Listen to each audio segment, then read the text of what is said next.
नमस्कार प्यारे मित्रों, वेदना चैनल में आपका स्वागत है।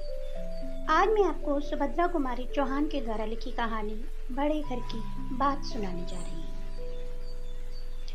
फूल सैया के ही दिन फूल और मनोहर में तनातनी हो गई। फूल स्वभाव से ही कम बोलने वाली और लचीली थी। उधर मनोहर एंग्लो इंडियन छोकरियों के साथ सिनेमा थिएटर देख चुके थे। उनकी उच्छृंखलता और उदंडता के आदी थे। वे सपना देख रहे थे कि उनके कमरे में पैर रखते ही नववधु मुस्कुराती हुई हेलो डार्लिंग कहकर उन्हें बिठाएगी, उनसे घुल मिलकर प्रेम की बातें करेगी और उन्हें जबरन अपने पास बिठाए रखेगी। वे उठना चाहेंगे तो वह उठने ना देगी, लच्छेदार बातों से उन्हें उलझा रखेगी। घड़ी के जाते हुए समय को एनिमी, दुश्मन कहकर अफसोस करेगी। ये आशाएं उन्होंने नववधु से इसलिए की थी कि वह मैट्रिक पास थी और उसने अपने छोटे से जीवन के अधिकांश दिन बोर्डिंग हाउस में ही बिताए थे। जिस समय मनोहर फूलों का हार गले में डाले इत्र में बसे बसाए अपने कमरे में आए, नववधु फूल लैंप के पास खड़ी चुपचाप एक पुस्तक के पन्ने उलट रही थी। किसी अज्ञात आशंका से वह रह रहकर कांप सी उठती थी। उसके पति होते हुए भी मनोहर आज तो उसके लिए परपुरुष ही थे। उनसे कैसे बोलूंगी, क्या कहूंगी, कहीं कोई बेवकूफ़ी ना हो जाए। फूल मन ही मन बहुत घबरा रही थी। अचानक किसी के हल्के पैरों की आहट होते ही वह पुस्तक छोड़कर एक कोने में सिमट कर खड़ी हो गई। मनोहर बाबू अपना यह अपमान न सह सके। एक क्षण तो वह चुपचाप खड़े रहे, फिर तिरस्कार भरे स्वर में बोले, क्या स्कूल और घर में यही शिक्षा मिली है कि आए हुए पति की तरफ पीट करके खड़ी हो जाओ? फूल सिहर उठी किंतु कुछ बोली नहीं।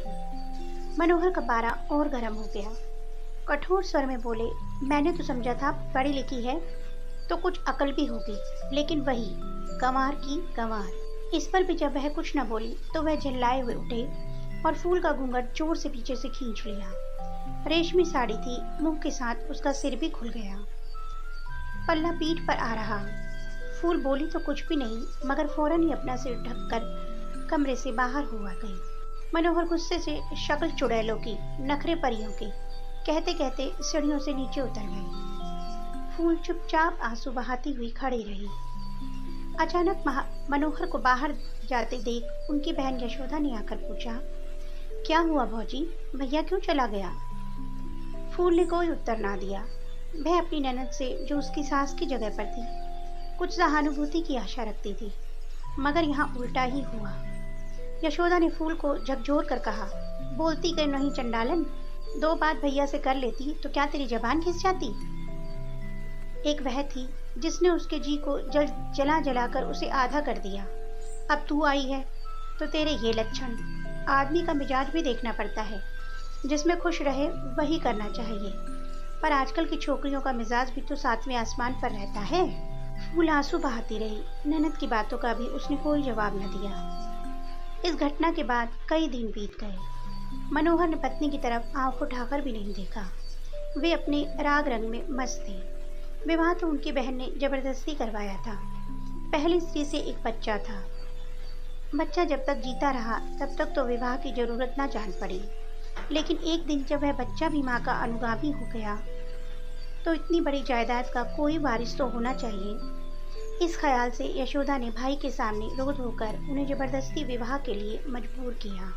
यशोदा विधवा थी, यह सब जायदाद भी उसी की थी। मनोहर को 6 महीने की उम्र से पाला था।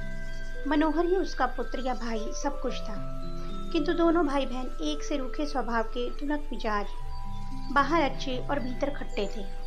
मनोहर की पहली स्त्री कुमुद ने भी जिस दिन से इस देहली के भीतर पैर रखा था, एक दिन भी रोए रोटी न खाई थी, और इसी प्रकार 6 महीने के बच्चे को छोड़कर एक दिन वह जहर खाकर अपनी जीवन लीला समाप्त करके चली गई। बड़े घर की बात बाहर कहाँ जाती है। हार्ट फेल हो जाने से मृत्यु हो गई कहकर मामला रफा दफा कर दिया गया। फूल ने भी ये सब बातें सुन ली, मगर अब क्या हो सकता था। उसने सोचा, खैर जैसा जो है मुझे तो निभाना ही है। अब तो यही मेरे परमेश्वर, मेरे आराध्य और देवता हैं। किसी तरह उन्हें मनाना चाहिए। मुंह से तो कुछ बोलते हुए उसे लज्जा आती थी और बोलने का कोई अवसर भी ना मिलता था। इसीलिए उसने सोचा, एक पत्र लिखूं, शायद देवता सीधे हो जाएं। वह कागज कलम लेकर बैठी। बहुत सोचने समझने के बाद उसने एक पत्र लिखा। मेरे देवता, कई दिनों से सोच रही हूँ कि आपको एक पत्र लिखूं, परंतु क्या लिखूं, कैसे लिखूं, मेरी समझ में नहीं आता। माना कि मैं अपराधिनी हूँ, फिर भी क्या आप मुझे क्षमा नहीं कर सकते? भूल तो मनुष्य से ही हो जाती है। मुझसे भूल हुई और बड़ी भारी भूल हुई।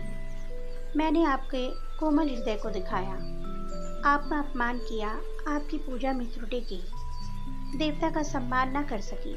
न जाने किस अहंकार की, किस मद में बावली हो गई। किंतु आप तो क्षमा कर सकते हैं। मुझे अपने चरणों की सेवा का अवसर दीजिए। मेरी त्रुटियों को भूल जाइए। मैं आपके चरणों पर सिर झुका आपसे यही वरदान मांगती हूँ मेरे स्वामी। आपकी अपराधिनी, फूल। पत्र समाप्त कर जो ही फूल ने पीछे देखा, मनोहर खड़े थे। फिर उसी लज्जा और संकोच ने मामला बिगाड़ा। झट से पत्र के टुकड़े टुकड़े कर फूल दूसरी तरफ खड़ी हो गई। मनोहर की त्योरियां चढ़ गई। उनके सिर से पैर तक आग सी लग गई। फूल के पास पहुंचकर उसे घसीट कर उन्होंने उसका मुंह सामने कर दिया। बोले, किसे पत्र लिख रही थी, सच कहो। फूल का सारा शरीर कांप रहा था। वह कुछ भी ना बोल सकी। मनोहर ने उसके कान ऐंठते हुए कहा, बोलो, नहीं तो अभी तुम्हारी हड्डी पसली तोड़ दूंगा। फूल को भी क्रोध आ गया। उसकी मुद्रा कठोर हो गई। बोली, मैं नहीं बतला सकूंगी। जो कुछ आपको करना हो कर लीजिए। फूल का यह कहना था कि बस। मनोहर उसको पीटते चले गए। फूल ने जबान ना हिलाई, मगर वह जब तक बेहोश न हो गई, मनोहर उसे मारते ही रहे। दूसरे दिन अचानक मोहल्ले भर में यह हवा फैल गई कि मनोहर की दूसरी स्त्री का भी हार्ट फेल हो गया। अर्थी के साथ बहुत से लोग थे जो असली वाकये से वाकिफ थे, मगर शहर के इतने बड़े और पायदार आदमी के खिलाफ जबान खोलने की किसकी हिम्मत थी? मर गई तो मर भी जाने दो, स्त्री ही तो थी, कल तीसरी आ जाएगी। तो दोस्तों, आपको मेरी कहानी कैसी लगी कमेंट बॉक्स में अवश्य बताइएगा। अगर आपको मेरी कहानी अच्छी लगी तो मेरी कहानी को लाइक कीजिए, मेरे चैनल को सब्सक्राइब कीजिए और हो सके तो मेरी कहानी अपने मित्रों के साथ शेयर कीजिए। कल फिर एक कहानी के साथ मिलूंगी। तब तक के लिए बाय बाय।